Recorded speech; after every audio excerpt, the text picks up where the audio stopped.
This is the JJO Morning Show podcast with Johnny and D. Listen, rate, subscribe. If your Roomba's awake, put them back on the dock. They don't want to hear this.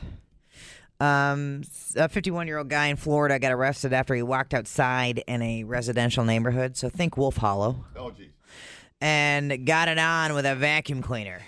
Man, that'll rip your wang right off. Yeah. Holy cow. His name is Kevin Westerhold.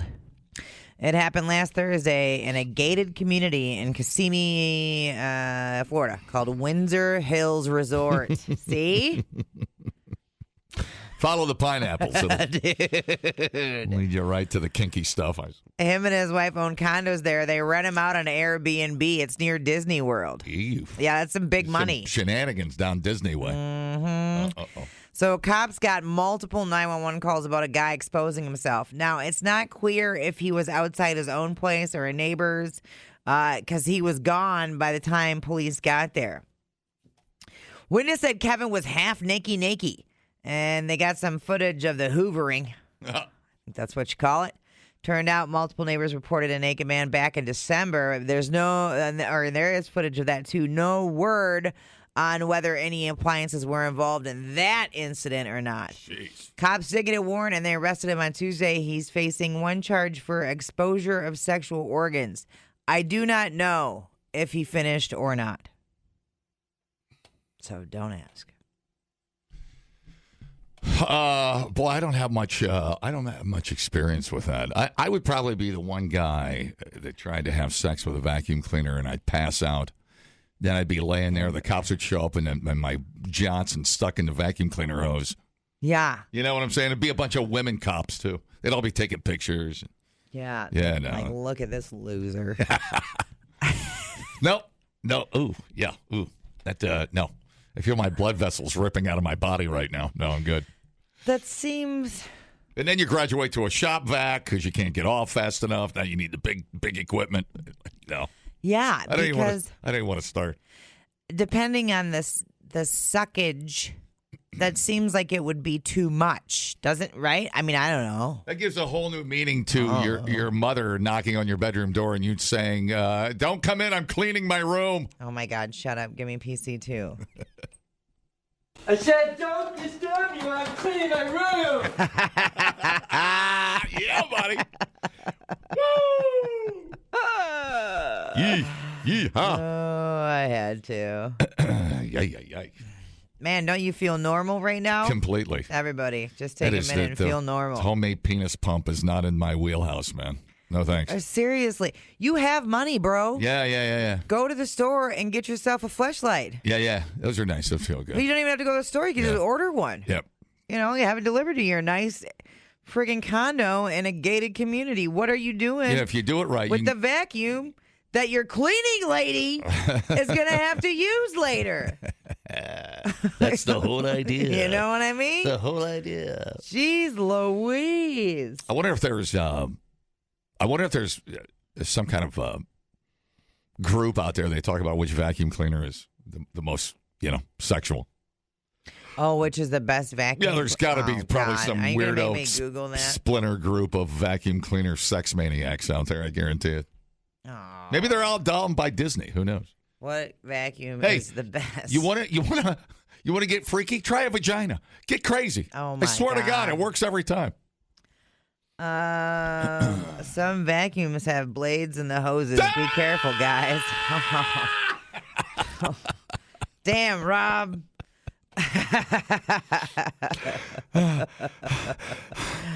Breathe. No, I'm good. I don't want to see it. I don't want to know about it. It's terrible. No, not for me. It's not my thing. I know we stick our thing in anything, but come on, there's got to be a limit. Yeah, there should be. Come on, man.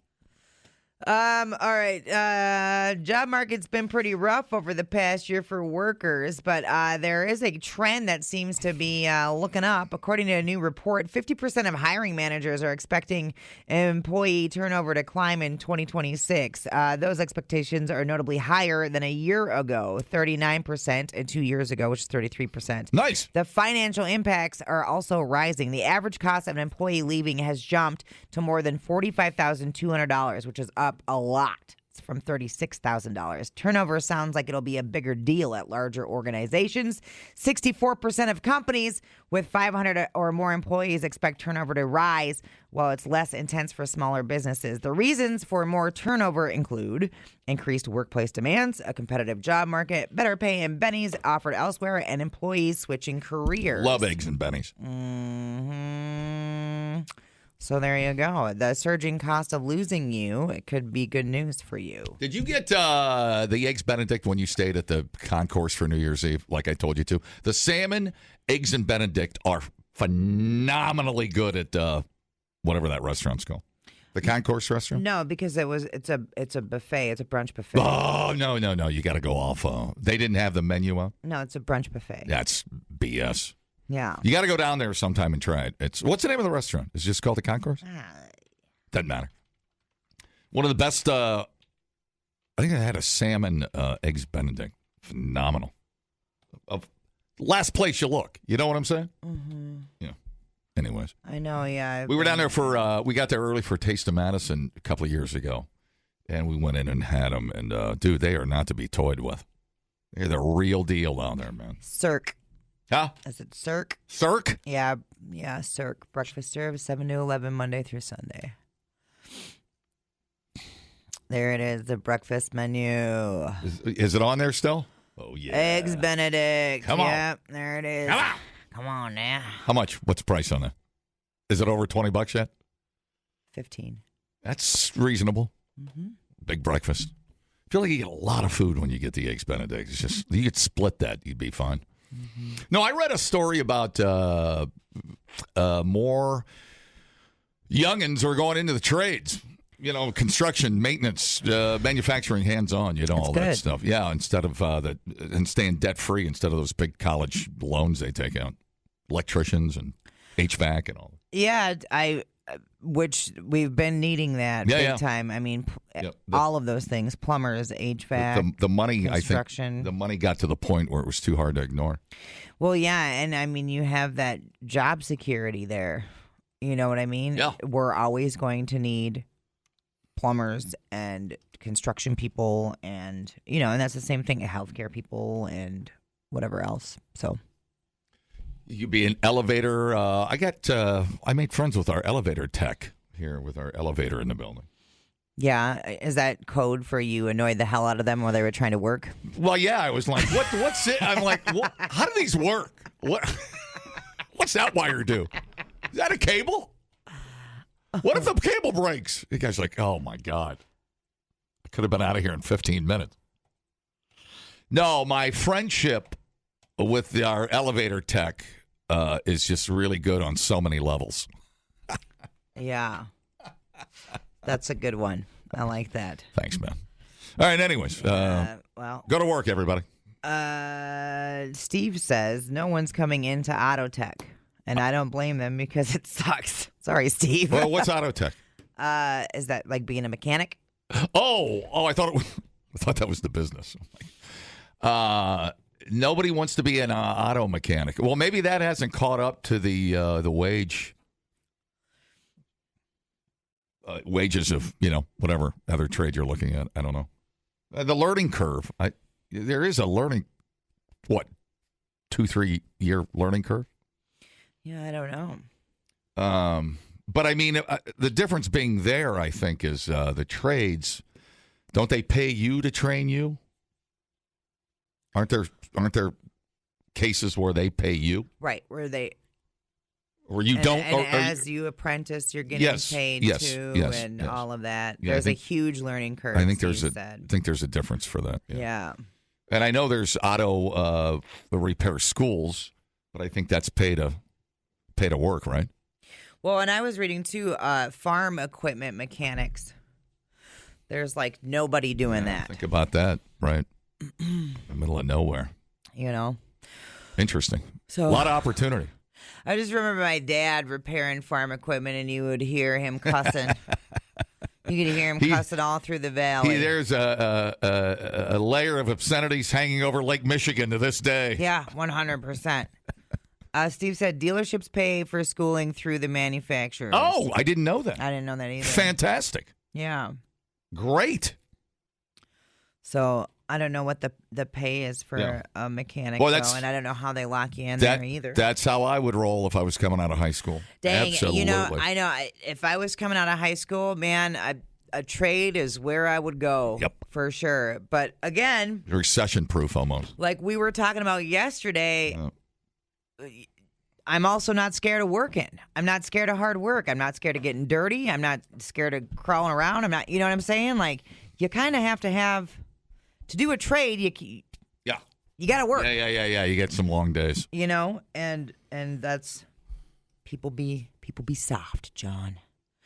So, but maybe that's turning around. Hopefully. Hey. Yeah. How'd you like to I don't know what the interest rate on those college loans are. How'd you like to have about $150,000 in debt? Right. I mean, wow. Spend the rest of your life paying that off. Elevator. Making the minimum payment. Keith says the elevator union makes big money. I'm sure they do. 60 plus. That's a pretty good start. That's pretty good. Yeah. Getting your feet wet. Sure. Yeah. Excellent. I'm sure it goes up and down though. Oh, dude. Oh. I'm so sorry. Well, if you go to college and you go in debt, you're gonna get the shaft. I can tell you that right now. But then again, so did your mom last night. Oh, dude, I'm out. People, relax. What a complete waste We are killing it online. Have you guys checked the comments? of cyberspace. Smoke That Skin Wagon says, you guys are killing it. The JJO Morning Show Podcast. We're internet sensations. Johnny and D, nowhere but JJO. There is a quote small geyser of sewage and toilet water flowing into the Potomac River near D.C. My God. Oh my God. Diarrhea. Diarrhea. Cha-cha-cha. Diarrhea. Cha-cha-cha. It's true. I have the river keeper. His name is Dean. Cool. He's talking about the poop water. I'm glad that DC Water's come up with a plan to try and divert the flow and minimize the impacts of the river.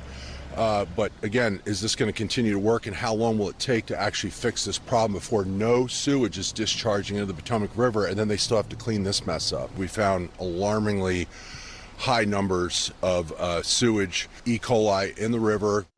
Hi, thank you. Hello. Hello. Yeah. That's so gross. What a great metaphor for Washington, D.C. Perfect. My God. My God, there's a mushroom cloud. Finally. Fatberg. Good Lord. So, a major sewer line that carries wastewater from Maryland and Virginia to a pumping station in D.C. just collapsed. So, 40 million gallons Oh, my goodness. of untreated sewage. How many Olympic swimming pools is that? That's my mind works like that. Is that like 1,000 Olympic swimming pools? Just Oh, my God. Okay. it's like a mile of the Wisconsin River. An Olympic swimming pool holds 660,000 gallons. Yeah? So, no. So how many gallons did you say? 40,000? 40 million. 40 million? Yeah. Holy. So, I'm not doing the math on that. That's like Lake Monona. So the drinking water system is entirely separate from the wastewater system, so that's good. They had to install pumps to divert the overflowing Dookie water while they worked on repairs. Gross. That's gross. I thought maybe the Dave Matthews Band was in town. I knew it. I knew it was only a matter of time. I knew it was only a matter of Whatever you do, time. don't push that button on the console. Sewage is just bubbling up like a small geyser, maybe 2 to 3 feet in the air. something nobody wants to see. So it's the geyser nobody's waiting to attend, right? So how it's shooting up? It's literally shooting up, or just flowing in? Mm-hmm. How high is the? So 2 to 3 feet. Oh. There's a huge funding gap for water infrastructure in the U.S. Oh, no way. Imagine that. I wonder why that could be. That's what Gary Bellin said. He is a senior director with American Rivers. Sounds like a hippie. An environmental organization that advocates for clean waterways. Told you he's a hippie.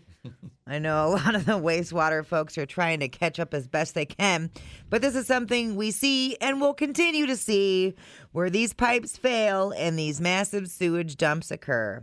Awesome. Future looks bright.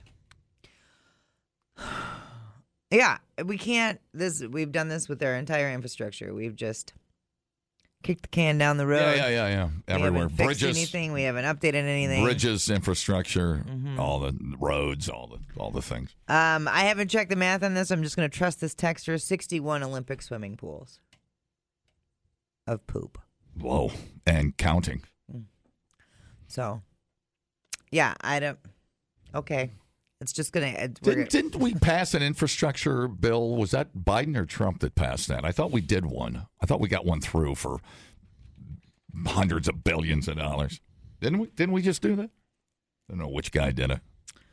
Yes. Congress passed and President Biden signed the $1.2 trillion bipartisan infrastructure law. Wow. In November 2021. It provides $550 billion in new investments for roads, bridges, rail, broadband, and water system. It's a major ongoing multi-year project. Yeah. We'll see how that goes. I mean, it's going to take time, right? Yeah, where does it go? That number is so large. I mean, does it just where's it? What happens to it? The poop or the infrastructure bill? The poop, specifically. Because $1.2 trillion is a large number, too. Yeah, where does that go to? Either way, nobody knows where it goes. Or who it hurts. Nobody knows. Yeah. Nobody knows. And when I say the $1.2 trillion, I mean the $900 billion. Where does that go? After everybody skims. I don't want to know. God, I know. I know. Are we keeping an eye on that? Gross. Doubt it. We thought uploading to the cloud was something completely different. Come on, want to read. The JJO Morning Show Podcast. Johnny and D, JJO. Okay, so we had the story, I don't know if it was last week or whenever, about the coyote that made the swim across San Francisco Bay to Alcatraz Island. Swim real good. Yeah, and what is that, 1.25 miles. Yeah. So they were worried because, it was wet and shivering and skinny. Yeah. There's a video that was shot by an anonymous tourist in early January. So people were like, well, what's going to happen to the coyote? Yeah. The thing has gotten fatter. I thought with as many tourists as they burn through there, they go shoot the damn thing. Right. I thought for sure we were going to mess this up. But he's a wily coyote. And he is living his best life, dude. it's like an endless seagull buffet. Totally. Just having a great time. Yeah. It's like, dear Mom, I moved and it was the best decision I've ever made. Yeah. I am loving the single life. I make myself dinner every night. So let's see here. He's not only survived, he is well and thriving. Alcatraz spans about 22 acres, far smaller than typical coyote territories. Mm-hmm. That's what the National Park Service says. Coyote families maintain territories that can span several miles. Aiden Moore, who works for Alcatraz City Cruises, said the coyote has been holed up near the parade grounds where birds frequently nest. Bird carcasses have recently been found around the island. It's got me a poultry party right here. It's all mine. All mine. It's like I wonder if he's going to get sick of it like what's his name on Castaway. eating crab. Oh, right. Yeah. He's eating crab 24 hours a day. You think he's getting sick of the seagulls? He's certainly much fatter than when he arrived, said Moore. We don't know how long he's going to be a resident here because if he interferes with the nesting birds, he might get relocated to the mainland. Okay. It's the first documented coyote on Alcatraz since the island was transferred to the National Park Service in 1972. Wow. Park biologists and staff are actively monitoring the coyote to better understand how it is surviving on the island and to assess any potential impacts to the seabird breeding colony. You can't. Come on, who cares about seagulls? You can't fat shame the coyote because when I got back from the cruise, you go, "Did you put a couple LBs on?" Come on, man. Don't fat cruise shame me. Dude, I mean, what else am I going to do on a boat? I knew it was bloat. I was like, the sushi buffet just did me in. And there's fat coyote out there living his best life. That's fantastic. Well, I like the fact that they might, what would they do? Tranquilize it or net it? Or I'm sure they would probably trank it and then move get it off of there. Yeah. Put it on the boat and send it packing. Yeah. He expended a huge amount of effort to reach the island. If he can survive there, we should allow him to. Sure. UC Berkeley researchers said the coyote likely left the mainland due to territorial pressure from the city's approximately 20 coyote family groups, each of which defends its turf against outsiders. With limited options for dispersing young coyotes, about 30 are killed by cars in San Francisco each year. This one apparently was like, I'm making a run for it. Christopher Schell, an assistant prof at UC Berkeley who studies how carnivores adapt to urban environments, ooh, that would be cool to study, wouldn't it? Said coyotes rarely display this type of swimming endurance, but it's not unprecedented. He recalled reports of coyotes swimming up to 3 miles to islands from Seattle and Tacoma, Washington. We're just now coming to the realization of their swimming and navigation prowess. Because, he's going to swim out there. He didn't know what the hell was out there. Well, think about if you're a coyote with little paws for paddles. I mean, you got to paddle 10 times as much. Mm-hmm. Just to, think of those currents that they talk about. Man, he must have been dog paddling his ass off. And I wonder if, was that, how many attempts did he make? You know what I'm saying? Did he practice? Was he okay, I'm going to make sure I can swim first? Yeah, I mean, even if you're an animal, I mean, you've got to be using muscles you've never used before for a mile and a half.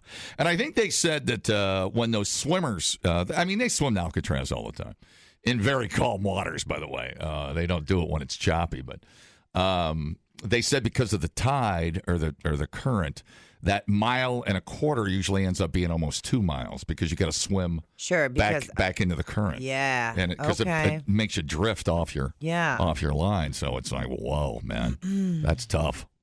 That's tough. What about raccoons? They swim. Moose swim. Yeah. Weirdly enough, sure. Yeah, I see deer swim. Crazy stuff, man. The coyote's successful crossing likely reflects intense competition for territory on the San Francisco Peninsula.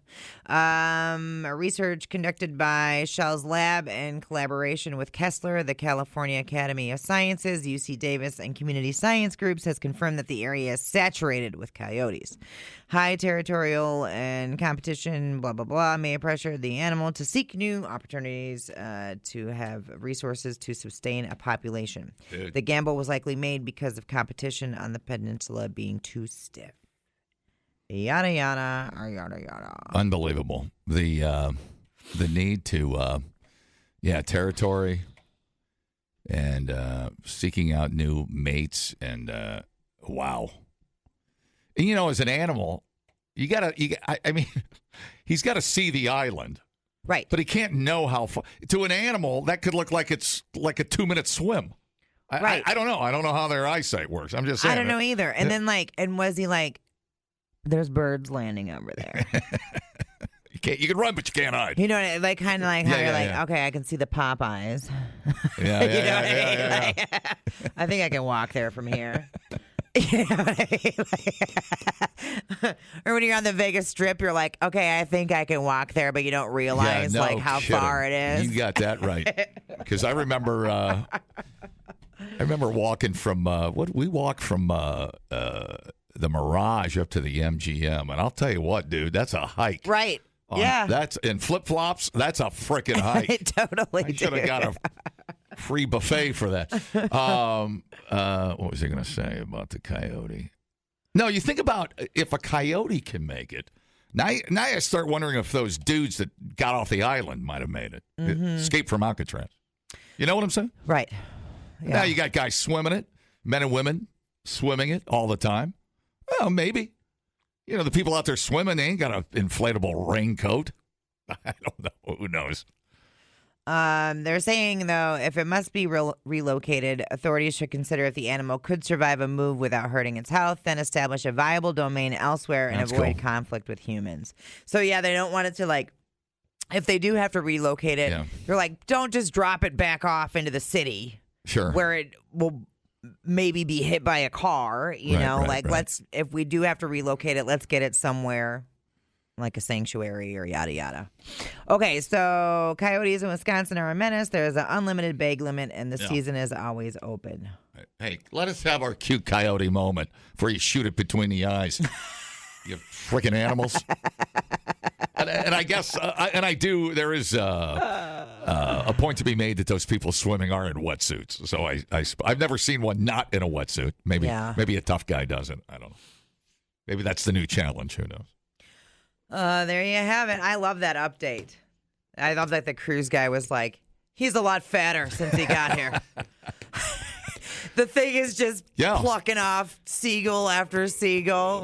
But this is the best decision I've ever made.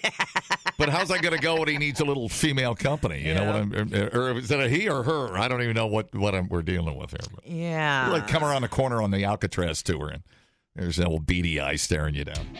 Dumbing down your smartphone. One podcast at a time. Listen, rate, and subscribe to the JJO Morning Show podcast. Get up with Johnny and D. JJO. Taco Tuesdays will be changed to Pizza Thursdays. Hey! I like pizza, pepperoni, mozzarella, and anchovy. I like pizza with salami, extra cheese, and oregano. I like pizza with tomato. I like pizza. We like pizza. We like pizza in the morning. We like pizza every day. We like pizza in the evening. We like pizza anyway. I like pizza, pepperoni, mozzarella, and anchovy. I like pizza. I've never seen you eat a slice. To you it's just a trend. Pizza is my life.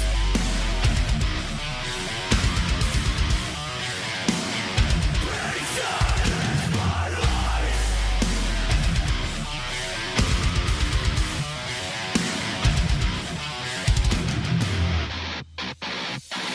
Ten crusty dish, double pepperoni, and the yellow stuffed crust, no anchovies, pizza rolls, bagel bites, cheese and Christmas what I like, put it in the oven, make it I don't care, I'm not very picky, warm and delicious, spicy, stinky, cut it into 8 squares or triangles, all I really want is pizza and meat.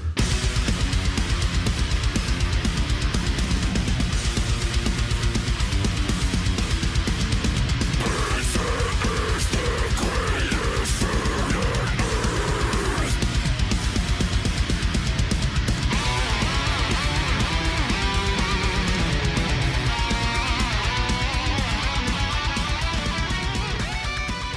Well, happy Pizza Thursday, everybody.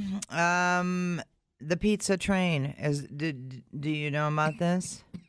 Oh, Is that I may have been on the pizza. Is that in Wisco? yeah. I think I was on that train. It's an effing thing. It's a dinner.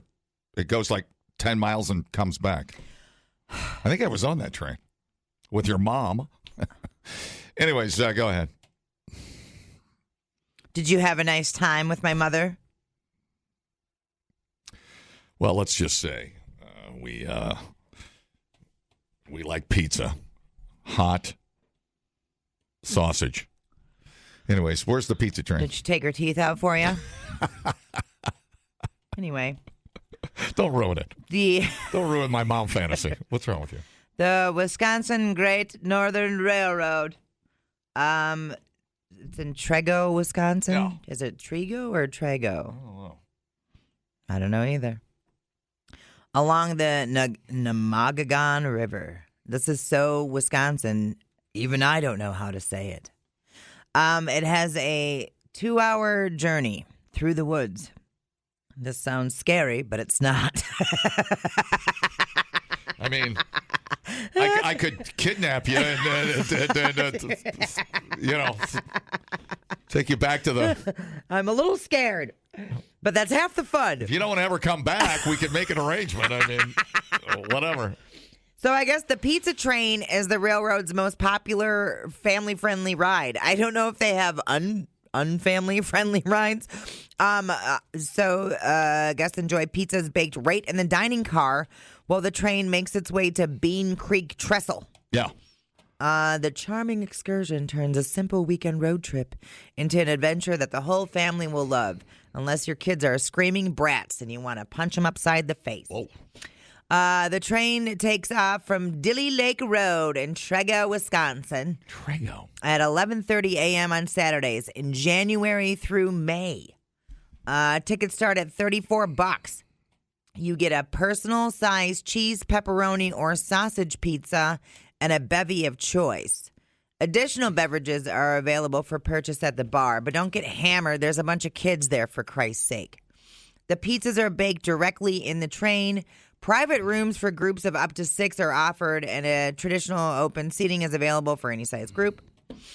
During the trip, the train will ride through farm fields, deep woods, and over the river that I cannot pronounce. Yeah. The train will stop briefly at the Bean Creek Trestle.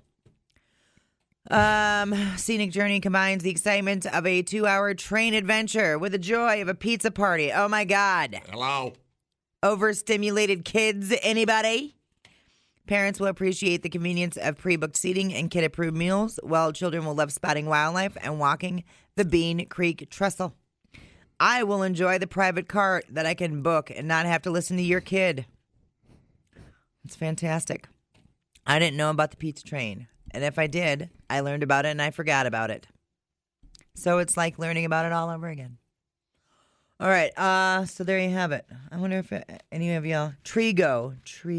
I think I was on that train. I think it was Trego. It goes, it goes about, what'd you say, how many miles? We had a dinner. We did a dinner on it. It was on a pizza thing, but there was no pizza option, of course. But then they got a party car in the back, and you can go, it's a bar car in the back. You can go back there and get all schnitty and hang out. Yeah. Then they take you back to the car and throw you out the side of the train. Bye. And you're on your own. Good luck walking that trestle now. Yeah, it's pretty cool, actually. The views were great. I mean, the sunset, it was a sunset dinner train. Yeah. Yeah, but it's way up there. Another hour past Chippewa Falls, I think. Yeah. The one I was on, anyway. That was neat. Pretty cool. Pretty cool. Old school locomotive. Yeah. Running a train. Yeah. Okay, so Food and Wine did a frozen pizza taste test. They did 17 frozen cheese pizza, and they found 5 that are better than delivery. Whoa. I know. Okay. So I'm not going to go through all 17 obs, but we're going to talk about the 5. What's happening? Why did you do that to me? Okay, here we go. And some of these you're not going to be surprised about, but some of them you will. Okay, the best overall. Tombstone Original Thin Crust 5 Cheese Pizza. Tombstone took us completely by surprise. Created at Wisconsin's Tombstone Tap Bar. In the 1960s, this pizza features a 1/4-inch crust that baked up thin and crackly with deep browning. That sounds incredible. 2 editors described the crust as cracker-like but not dry. I'm in. It delivered a gorgeous snap without crumbling, stayed pliable, and despite its thinness, never turned soggy. The tomato sauce was incredibly flavorful and well-balanced and did not lean too sweet. Garlicky, which I like, tastes like good marinara without the kind of sweetness you find in cheap pizzas. That's what senior food editor Ann Taylor Pittman said. There's plenty of cheese on this guy, too. About $5 for an 18.5-ounce pie. Yeah, that'll work. Okay. Best thick crust pizza. Freschetta Naturally Rising Crust 4 Cheese Pizza. That is a thick crust on that bitch. Made with real yeast, no chemical leaveners. Rises into a seriously impressively thick puffy base. Just like your girlfriend. As it's baked, it's developed complex notes of honey and toasted cereal, thanks to the inclusion of malted barley flour. It makes you feel fancy. It has a moderate chew, a bit like a ciabatta, but still felt light and airy. Bonus points for visible flecks of yellow cornmeal. Well, look at that. You do feel fancy. So that is the Freschetta Naturally Rising Crust 4-cheese pizza. All right, best for cheese lovers, Screamin' Sicilian Bessie's Revenge Cheese Pizza. Have you had a Screamin' Sicilian before? I don't believe I have. I've heard of that. I know that brand. Another Wisconsin creation. Never had one. Wisconsin killed it on this list, dude. So there, named after the brand's resident cow, Bessie. The pie was blanketed edge to edge with garlicky tomato sauce and a lush layer of shredded Wisconsin mozza and white cheddar. True stars were the thick rounds of fresh mozzarella, which melted into gooey, creamy pools. I love that when they have the rounds of mozza on there. Oh, yeah, dude. Yeah.